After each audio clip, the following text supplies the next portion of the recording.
Hello দূরে থাকা কাছের মানুষজন সবাই কেমন আছেন? আশা করি সবাই ভালো আছেন। আজকে সকালে ঘুম থেকে উঠে নদীর ঘাটে গিয়েছিলাম।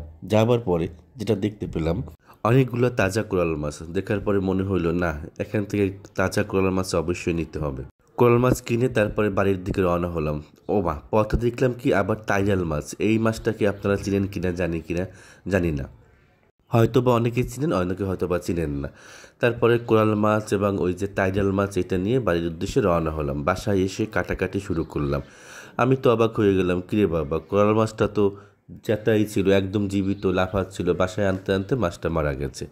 কিন্তু এটা ভেবে আমি খুশি যে আমি তো দেখে শুনে তাজা মাছ কিনছি এবং জীবিত মাছ কিনছি। আসলে কি, আপনি যে মাছই খান না কেন, তাজা মাছ খাওয়ার মজাই হচ্ছে অন্যরকমের।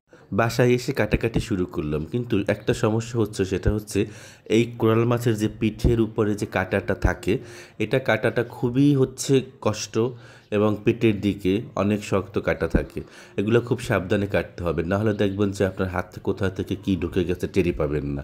যখন মাছটা কাটতেছিলাম তখন ভালো লাগতেছিল যে মাছের চোখটা একদম ঝলমলে ঝলমল করে ঝলঝল করতেছিল।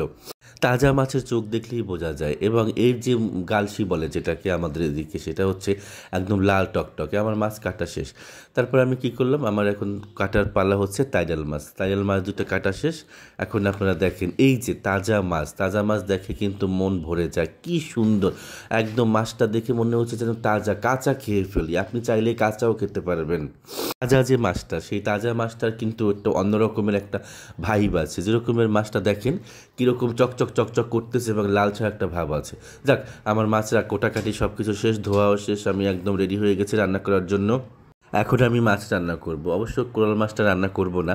কোরাল মাছটা আমি রেখে দেবো কালকে রান্না করার জন্য। কারণটা হচ্ছে কালকে বাসায় গেস্ট আসবে, তাদের জন্য রান্না করব। এখন আমি টাইডাল মাছটা রান্না করব। তো আমি মাছটা কেটে নিয়েছি, নেওয়ার পরে হচ্ছে ভালো করে ধুয়ে যতটুকু রান্না করবো ততটুকু রেখেছি, বাকিটা আমি ফ্রিজে রেখে দিয়েছি। চুলাইতে কড়াই দিয়ে কি করেছি, তারপরে তেল দিয়েছি। তেল গরম হয়ে যাওয়ার পরে কি করেছি, আমি এখানে পেঁয়াজ কুচি, আদা রসুন যা যা দরকার সব কিছু দিয়েছি। এখানে তো বলার কিছু নাই যে কী কী দিয়েছি। মাছ রান্না আপনারা কম বেশি সবাই পারেন, এখানে রান্না শেখাতে আমি আসি নাই। আর এটা কোনো রান্নার টিউটোরিয়াল ভিডিও না, এটা হচ্ছে জাস্ট আমি কি কিনলাম, কেমন মাছ কিনলাম, সেটাকে আপনাদের মাঝে শেয়ার করলাম।